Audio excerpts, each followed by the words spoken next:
வணக்க மக்களே. நம்ம கார்த்திக் கதையில் ஏப்ரல் 17 என்ன நடக்க போகுது அப்படிங்கிறத பற்றி தாங்க இந்த வீடியோவில் இப்போ நம்ம பார்க்க போகிறோம். வீடியோவுக்கு மறக்காமல் லைக் பண்ணிக்கோங்க. நீங்கள் லைக் பண்ணுறது தான் எங்களுக்கு அடுத்து வீடியோ போடுறதுக்கு ரொம்ப ரொம்ப இன்ட்ரெஸ்டிங்காக இருக்கும். ஸோ மறக்காமல் லைக் பண்ணிவிட்டு இந்த வீடியோவை தொடர்ந்து பாருங்கள். என்ன நடக்குது அப்படின்னு பார்த்துக்கிட்டிங்கன்னா, நம்ம மயில் இருக்காருல்ல, அவரும் நம்ம ராஜாவும் சேர்ந்து புத்திசாலித்தனமா அந்த மருது தான் கார்த்தி இல்லை அப்படின்னு சொல்கிற எல்லா வீடியோவையும் ஆதாரமாக எடுத்துட்டாங்க. அப்போ நம்ம ராஜா வந்துட்டு வீடியோ எடுத்துகிட்டு இருக்கும் பொழுது டக்குன்னு அவர் கை ஸ்லிப் ஆகுது. இதனால அவர் சத்தம் விட்டுறாரு. இதை அந்த மருது பார்த்துட்றான். பார்த்ததோட என்ன என் வாயிலேருந்து உண்மையை வர வச்சு இதை அப்படியே ரேவதி கிட்ட காமிக்கலாம் அப்படின்னு நினைக்கிறீங்களா? கண்டிப்பாக அது நடக்காது அப்படின்னு சொல்லிட்டு என்ன பண்ணுறாங்கன்னா, அந்த ஃபோனை பிடுங்க போகிறாங்க. அப்போ டக்குன்னு அந்த ஃபோன் என்ன பண்ணுதுன்னா, டக்குன்னு அந்த ஃபோனு போயிட்டு நம்ம ரேவதி ஃபோன் பேசிக்கிட்டு இருக்கிற இடத்துல போய் விழுந்துருது. அப்போது மருதி இதை பார்த்துட்டு ஷாக் ஆகுறாரு. அப்போது மருதி என்ன பண்ணுறாருன்னா, அந்த ஃபோனை நான் இப்போயே எடுத்து அதில் உள்ள வீடியோவை நான் டெலீட் பண்ணுறேன் அப்படின்னு சொல்லிட்டு ஓடி வராரு. நம்ம ஹீரோயின் அப்படியே அந்த ஃபோனை எடுக்கிறாங்க. ஃபோனை எடுத்துட்டு, இது யாருடைய ஃபோனு? அப்பா ஃபோன் மாதிரி இருக்கு அப்படின்னு பார்க்குறாங்க. அப்போது நம்ம மயில் அந்த இடத்துக்கு ஓடி வராரு. அப்போ அந்த மருது ஃபோனை கொடு ரேவதி அப்படின்னு சொல்கிறாங்க. மயில தூரத்துல இருந்து ரேவதி அவர்கிட்ட ஃபோனை கொடுக்காத அப்படின்னு சொன்னதோட ரேவதி டக்குன்னு ஃபோன் எதுக்கு நீங்கள் கேட்குறீங்க அப்படின்ட்டு ஃபோனை கொடுக்காம இருக்காங்க. மருது சொல்கிறாரு, ரேவதி அந்த ஃபோனை கொடு, அதில் ஒரு முக்கியமான விஷயம் இருக்குது அப்படின்னு. அப்போ மயிலும் அந்த இடத்துக்கு வந்துடுறாரு. மயில் சொல்கிறாரு, ரேவதி அதில் ரொம்ப முக்கியமான ஒரு விஷயம் இருக்குது, இக்காரணம் முன்னிட்டும் அவன்கிட்ட இந்த வீடியோவை கொடுத்துறாத அப்படின்னு. இது கேட்டதும் ரேவதி சொல்கிறாங்க, சரி மாமா, இதில் என்ன இருக்குது? இந்த ஃபோன் அப்பாவோட ஃபோன் தானே, இவர் எதுக்கு அந்த ஃபோனை கேட்குறாரு அப்படின்னு.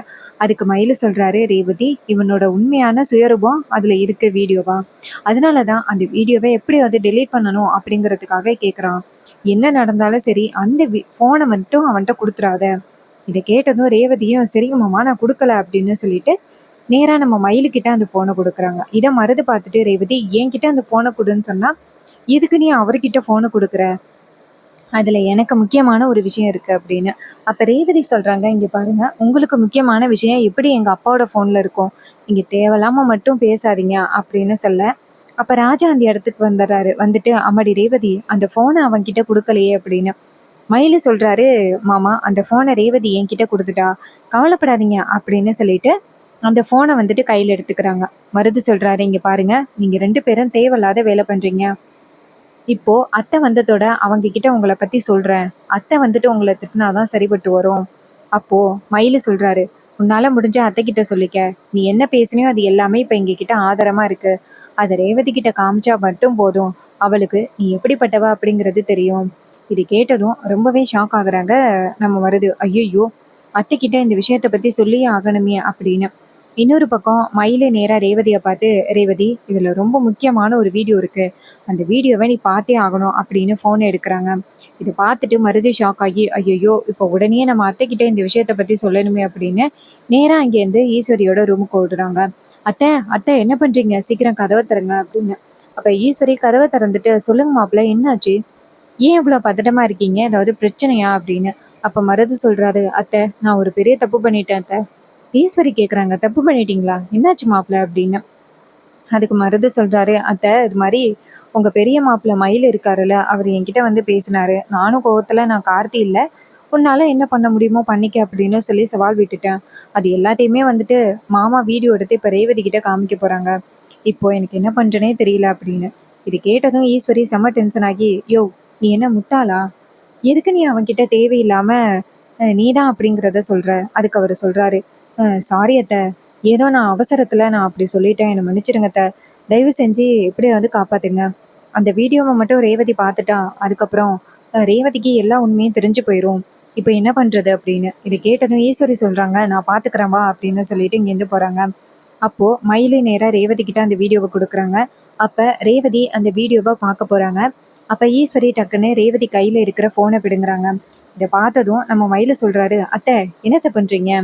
ஈஸ்வரி சொல்கிறாங்க, நீங்கள் 2 பேரும் என்ன பண்ணுறீங்க, ரேவதி நீ ரூமுக்கு போ.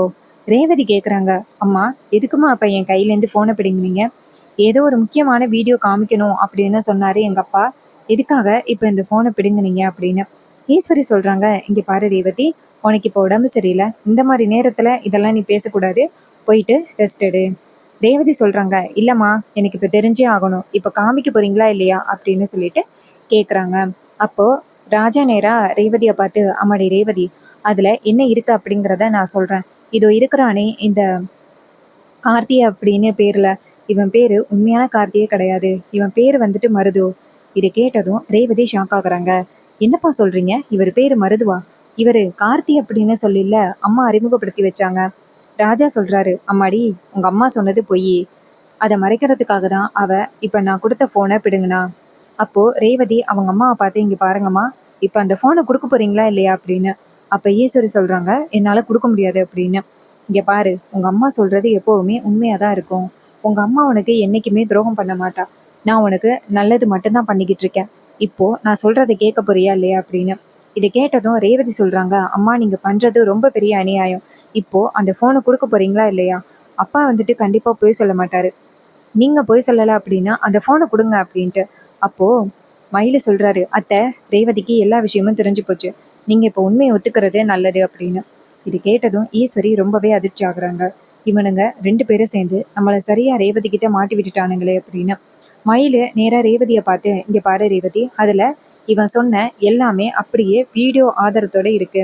எங்க அந்த வீடியோவை பார்த்துட்டு அப்படின்னா உண்மையெல்லாம் தெரிஞ்சு போயிடும் அப்படிங்கிறதுக்காக தான் அத்தை இப்ப வீடியோவை கொடுக்காம இருக்காங்க. இது கேட்டதும் ரேவதி நேரா அவங்க அம்மாவை பார்த்து, அம்மா இவங்க எல்லாரும் சொல்றது உண்மையா அப்படின்ட்டு. அப்போ ரேவதி நேரா அவங்க அம்மா கிட்ட, அம்மா போனை கொடுங்க அப்படின்னு சொல்லிட்டு போனை பிடுங்குறாங்க. போனை பிடுங்கி அதுல உள்ள வீடியோவை பாக்குறாங்க. அதுல அந்த மருது வந்துட்டு சொல்லியிருக்காரு, நான் வந்துட்டு கார்த்தி கிடையாது, நான் மருது தான். அந்த கார்த்தி வேணும்னா நிறைய பணக்காரனா இருப்பா, ஆனா என்னை விட ஸ்மார்ட்டா இருக்க மாட்டான் அப்படின்னு சொல்லிட்டு நிறைய பேசியிருக்காரு. அதையெல்லாம் பார்த்ததும் நம்ம ரேவதிக்கு ரொம்பவே அதிர்ச்சியா இருக்கு. அப்போ மயிலே நேரா ரேவதியை பார்த்து, பாத்தியா ரேவதி, இந்த வீடியோல இந்த பையன் என்னெல்லாம் சொல்லியிருக்கான் அப்படிங்கிறத நல்லா கேட்டியா அப்படின்னு. இதை கேட்டதும் ரேவதிக்கு ரொம்பவே அதிர்ச்சி ஆகுது. நேரா அவங்க அம்மாவை பார்த்து, அம்மா என்னம்மா நடக்குது? இவன் இந்த வீடியோல சொல்லியிருக்கிற மாதிரி இவன் உண்மையான கார்த்தி இல்லையா? நீங்க இவனை எதுக்குமா கூட்டிட்டு வந்தீங்க? ஏமா நீங்க பொய்யான கார்த்தியை கூட்டிட்டு வந்தீங்க அப்படின்னு கேக்குறாங்க. இதை கேட்டதும் ஈஸ்வரி சொல்றாங்க, இல்லம்மா அப்படின்ட்டு. அதே நேரத்துல அந்த மருதுவை பார்த்து, இங்க பாரு, உண்மையை சொல்லு, நீயா தான் இப்படி வந்தியா இல்ல எங்க அம்மா உன்னை சொல்ல சொன்னாங்களா அப்படின்னு. அப்ப மருது சொல்றாரு, இல்ல நானா தான் பண்ணேன் அப்படின்னு. அப்போ ரேவதி சொல்றாங்க, அப்போ இந்த குடும்பத்துல உள்ள எல்லாரையும் ஏமாத்தணும் அப்படிங்கிறதுக்காக நீ இப்படி சொன்னியா? உன்னை இப்பவே நான் அதிகாரிங்கிட்ட பிரிச்சு கொடுக்குறேன். உடனே அவரு நேரா ஈஸ்வரியை பார்க்க, ஈஸ்வரி வந்துட்டு நேரா மருது கிட்ட, நான் தான் இது எல்லாத்தையுமே பண்ண சொன்னேன் அப்படின்னு சொல்லிடாத அப்படின்னு. அப்போ மருதி நேரா ரேவதியை பார்த்து, மேடம் என்னை மன்னிச்சிருங்க, உங்க அம்மா வந்துட்டு என்னை நடிக்க சொன்னதுனால தான் வந்து நடிச்சேன். நிறைய சொத்து கிடைக்கும் அப்படின்னு ஆசைப்பட்டு தான் நான் வந்து நடிச்சேன். என்னை விட்டுருங்க, என்னை அதிகாரிங்க கிட்ட பிடிச்சு கொடுத்துறாதீங்க அப்படின்னு. இதை கேட்டதும் ஈஸ்வரி செம ஷாக் ஆகுறாங்க. எந்த விஷயத்த சொல்லக்கூடாது அப்படின்னு நினைச்சனோ அதை இப்படி சொல்லிட்டானே அப்படின்னு ரொம்பவே அதிர்ச்சி ஆகுறாங்க. அப்போ ரேவதி நேரா அவங்க அம்மாவை பார்த்து, அம்மா பெத்த பொண்ணுகிட்டயே இப்படி ஒரு பொய்ய சொல்லியிருக்கீங்க, ஏம்மா நீங்க எப்படி ஒரு பொய் சொன்னீங்க அப்படின்னு. அதுக்கு ராஜா சொல்றாரு, அம்மாடி அவ சொல்ல மாட்டாமா, அதுக்கு பதிலா அந்த பதிலா நான் சொல்றேன் அப்படின்னு. இதை கேட்டதும் ரேவதி சொல்றாங்க, சொல்லுங்கப்பா அப்படின்னு. மயிலே நேரா ராஜா கிட்ட, மாமா இப்போ ரேவதி கிட்ட கல்யாணம் ஆகிருச்சு அப்படின்னு சொன்னா அவ கண்டிப்பா ரொம்ப வருத்தப்படுவா, அவளுக்கு ஏதாவது கஷ்டமாயிரும் அப்படின்னு டாக்டர் சொல்லியிருக்காங்க. ஸோ இப்போதைக்கு அந்த விஷயத்த சொல்ல வேணாம். உடனே அவர் சொல்றாரு, சரி நான் பாத்துக்கிறேன் அப்படின்னு சொல்லிட்டு, இந்த விஷயத்தை பத்தி நான் அப்ப சொல்லல, வேறொரு விஷயத்த தான் சொல்ல போறேன் அப்படின்னு சொல்ல, மயிலும் சரிங்க மாமா அப்படின்னு சொல்றாங்க. ராஜா நேரா ரேவதியை பார்த்து, அம்மாடி ரேவதி, உண்மையான கார்த்தி இவன் கிடையாது. உங்க அம்மா என்னைக்கு வந்துட்டு பாட்டியை மன்னிச்சிருக்கா, எங்க அம்மாவை என்னைக்கு மன்னிச்சிருக்கா? அந்த குடும்பத்திலேருந்து யாராவது ஒருத்தவங்கள அழைச்சிட்டு வந்து உனக்கு கல்யாணம் பண்ணி வைக்கணும் அப்படின்னு சொல்றது எல்லாமே பொய். அவ அந்த குடும்பத்தை இன்னும் வெறுத்துக்கிட்டு தான் இருக்கிறா. இங்க பாருமா, ஏதாவது அப்படி சொன்னாதான் நீ கல்யாணத்துக்கு ஒத்துப்ப அப்படிங்கிறதுக்காக தான் கார்த்தி அப்படின்னு சொல்லி அவனை உனக்கு கல்யாணம் பண்ணி வைக்கிறதுக்காக உங்க அம்மா முயற்சி பண்ணா. இது கேட்டதும் ரேவதி அதிர்ச்சி ஆகுறாங்க. அம்மா இப்படி ஒரு காரியத்தை பண்ணாங்களா? என்னால கொஞ்சம் கூட நம்பவே முடியல. ஏமா எனக்கு இவ்வளவு பெரிய துரோகத்தை பண்ணீங்க? அப்படி உங்களுக்கு நான் என்னம்மா கஷ்டத்தை கொடுத்தேன்? இங்க பாருமா, நீ பண்ணது ரொம்ப பெரிய தப்பு. இவனை எவனோ ஒருத்தனை கூட்டிட்டு வந்துட்டு கார்த்தின்னு சொல்லி எனக்கு கல்யாணம் பண்ணி வைக்க முயற்சி பண்றியே, நாளை பின்ன இவன் கார்த்தி இல்லை அப்படின்னு தெரிஞ்ச பிறகு நான் கண்டிப்பா இவன் கூட சேர்ந்து வாழ்வேன் அப்படின்னு நினைச்சிட்டு இருக்கியா?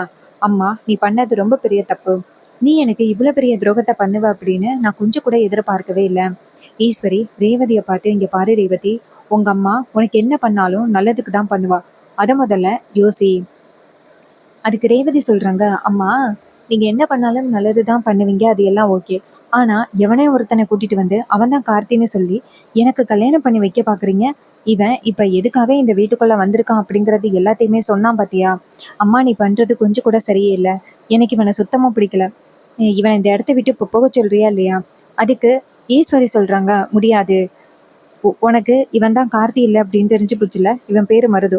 இவனை நீ கல்யாணம் பண்ணிக்கிட்டேன்னா நல்லா இருப்ப. கார்த்தி அப்படிங்கிற பேச்சை விட்டுட்டு இவனை கல்யாணம் பண்றதுக்கான வழியை பாரு அப்படின்னு சொல்ல, ரேவதி சொல்றாங்க, அம்மா உங்களுக்கு அவ்வளோதான் மரியாதை. உங்க பேச்சு எல்லாத்தையுமே நான் கடைசி வரைக்கும் கேட்டுக்கிட்டு இருப்பேன் அப்படின்னு நினைக்காதீங்க. எனக்கு இந்த கல்யாணத்துல கொஞ்சம் கூட விருப்பமே இல்லை அப்படின்னு. இதை கேட்டதும் ஈஸ்வரி ரொம்பவே ஷாக் ஆகுறாங்க. ஐயோ என்னடா இது, இவன் நம்ம பேச்சு கேட்க மாட்டேங்கிறாளே, இவளுக்கு ஞாபக மறதி ஆகியும் நம்ம பேச்சு கேட்க மாட்டா போலையே அப்படின்னு ஈஸ்வரி ஷாக் ஆகுறாங்க. அப்போ ராஜா நேர ஈஸ்வரியை பார்த்து, ஈஸ்வரி இதுக்கு தான் நான் அப்பவே எச்சரித்தேன், நம்ம பொண்ணுக்கிட்ட போய் சொல்லக்கூடாது அப்படின்னு நான் அப்பவே எச்சரித்தேன். ஆனா நீ கொஞ்சமாவது கேட்டியா? இப்போ நீ கேட்காம நீ எவ்வளவு பெரிய பிரச்சனையை அனுபவிக்கிற பாத்தியா அப்படின்னு. இதை கேட்டதும் ஈஸ்வரி செம்ம டென்ஷன் ஆகுறாங்க. அப்போ மயிலு நேரா அவங்க அத்தையை பார்த்து, இங்க பாருங்கத்த, நீங்க பண்ணது ரொம்ப பெரிய தப்பு. எவனோ ஒருத்தனை கூட்டிட்டு வந்து கார்த்தின்னு சொல்லி ரேவதிக்கு கல்யாணம் பண்ணி வைக்க பார்த்தீங்க. அது ரொம்ப பெரிய தப்பு. ஸோ நீங்க பண்ண தப்புக்கு கண்டிப்பா நீங்க வந்துட்டு ஒத்துக்கிட்டு தான் ஆகணும். அப்போ நம்ம ரேவதி நேரா மருதுவை பார்த்து, இங்க பாரு, நீ தான் கார்த்தி இல்லை அப்படிங்கிற விஷயம் எனக்கு தெரிஞ்சு போச்சு. இக்காரணம் முன்னிட்டும் உன்னை கல்யாணம் பண்ணிக்கிறதுக்கு வாய்ப்பே கிடையாது. இப்போ வெளியில போக போறியா இல்லையா அப்படின்னு சொன்னதும் அவரு ரொம்பவே ஷாக் ஆகுறாரு. அவரு இந்த இடத்த விட்டு போனாதான் நமக்கு மரியாதை கிடைக்கும் அப்படின்னு நினைச்சுக்கிட்டு அவரு நேரா ஈஸ்வரிய பார்த்து, மேடம் நீங்க வந்துட்டு நடிக்க சொல்லி வந்தீங்க, கடைசியில இது ஒர்க் அவுட் ஆகாம போயிடுச்சு, ஸோ நான் கிளம்புறேன் அப்படின்னு சொன்னதும் ஈஸ்வரி சொல்றாங்க, சரி அப்படின்னு. அப்ப மருது அந்த இடத்துல இருந்து போறாரு. ரேவதி நேரா அவங்க அம்மாவை பார்த்து, அம்மா நான் உங்க மேல நிறைய மரியாதை வச்சிருக்கேன், ஆனா நீங்க இப்படிப்பட்ட ஒரு காரியத்தை பண்ணுவீங்க அப்படின்னு நான் கொஞ்சம் கூட எதிர்பார்க்கவே இல்லை. எனக்கு உங்க மேல சரியான கோவம் இருக்கு. உங்களை இப்ப மன்னிப்பானா என்ன அப்படிங்கிறது கூட எனக்கு கேள்விக்குறிதான். தயவு செஞ்சு இனிமே என் முகத்துல முழிக்காதீங்க அப்படின்னு சொல்லிட்டு கோவமா அந்த இடத்துல இருந்து ரேவதி போறாங்க. ரேவதியோட கோவத்தை பார்த்துட்டு ரொம்பவே ஷாக் ஆகுறாங்க நம்ம ஈஸ்வரி. என்னடா இது இப்படி நமக்கு மட்டும் நடக்குதே அப்படின்னு ரொம்ப ஷாக் ஆகுறாங்க. அப்போ ரேவதி நேரா அவங்க ரூமுக்கு போயிட்டு, ச்சே அம்மா நமக்கு இவ்வளவு பெரிய துரோகத்தை பண்ணுவாங்க அப்படின்னு நான் கொஞ்சம் கூட எதிர்பார்க்கவே இல்லை. அம்மாவுக்கு அப்படி நான் என்ன துரோகம் பண்ணேன்? அம்மா என்ன எவனோ ஒருத்தனை கார்த்தின்னு கூட்டிட்டு வந்து அவனுக்கு என்ன கல்யாணம் பண்ணி வைக்கிறதுக்காக இப்படி பொய் சொல்லி இவ்வளவு பெரிய நாடகத்தை போட்டிருக்காங்க. நானும் நம்பிட்டேனே. பாட்டி மேல அம்மாவுக்கு கோபம் இருக்கும் அப்படின்னு தெரியும், ஆனா அதுக்காக அம்மா இப்படி ஒரு நாடகத்தையா போடுவாங்க அப்படின்னு நம்ம ரேவதி செம்மையா கோவப்படுறாங்க. அப்போ ஈஸ்வரி நேரா ரூமுக்கு போயிட்டு செம்ம கோவத்துல இருக்காங்க. ச்சே நான் நினைச்ச மாதிரி அவளை அந்த மருதுக்கு கல்யாணம் பண்ணி வைக்கலாம் அப்படின்னு பார்த்தா கடைசி நேரத்துல இப்படி ஒரு பிரச்சனை ஆகிட்டே அப்படின்னு ஈஸ்வரிக்கு செம்ம டென்ஷன் ஆகுது. அப்போ ராஜா நேர ஈஸ்வரிய பார்த்து, இங்க பாரு ஈஸ்வரி, இதுக்கப்புறம் நீ கோவப்பட்டு எந்தவித பிரயோஜனமும் இல்ல. உன் பொண்ணு இனிமே கார்த்தி கூட தான் வாழ போறா, அதுதான் உண்மை. நீ தேவையில்லாம உன் பொண்ணோட லைஃப தயவு செஞ்சு ஸ்பாயில் பண்ணாத அப்படின்னு சொல்லிட்டு அவரு பேசுறாரு. இதையெல்லாம் கேட்டுட்டு நம்ம ஈஸ்வரி கோவப்படுறாங்க. சோ இந்த கதை உங்களுக்கு பிடிச்சிருக்கா? இந்த கதை பிடிச்சிருந்துச்சுன்னா இந்த வீடியோவுக்கு மறக்காம லைக் பண்ணிக்கோங்க. நீங்க லைக் பண்றதுதான் எங்களுக்கு அடுத்தடுத்து வீடியோ போடுறதுக்கு ரொம்ப ரொம்ப இன்ட்ரெஸ்டிங்கா இருக்கும். ஸோ மறக்காம லைக் பண்ணிட்டு இந்த வீடியோவை தொடர்ந்து பாருங்க. அது மட்டும் இல்லாம நம்ம கிட்ட ஹேர் கிளிப்ஸ் அண்ட் அக்சசரிஸ் வந்துட்டு அவைலபிளா இருக்கு. இந்த ஹேர் கிளிப்ஸ் அண்ட் அக்சசரிஸ் வந்துட்டு ஜஸ்ட் 5 ருபீஸ்ல இருந்து ஜஸ்ட் 10 ருபீஸ் வரைக்கும் நம்ம கிட்ட அவைலபிளா கிடைக்கும். இதுல டிஃப்ரெண்ட் கலர்ஸ்ல ஸ்க்ரன்ச்சீஸ் வந்துட்டு அவைலபிளா இருக்கு. இந்த ஸ்க்ரன்ச்சீஸ் வேணும் அப்படின்னா நீங்க வந்துட்டு கமெண்ட்ல ஹாய் அப்படின்னு மெசேஜ் பண்ணீங்கன்னா இந்த ப்ராடக்ட்டை நீங்க பை பண்ணிக்கலாம். நீங்க நம்ம சேனல் மூலமா பை பண்ணீங்க அப்படின்னா உங்களுக்கு ஃப்ரீ ஷிப்பிங் பண்ணி கொடுக்குறோம். அண்ட் இதே மாதிரி வேற ஏதாவது ஒரு கதையில பார்ப்போம். தேங்க்ஸ் ஃபார் வாட்சிங். நெக்ஸ்ட் வீடியோல பார்ப்போம்.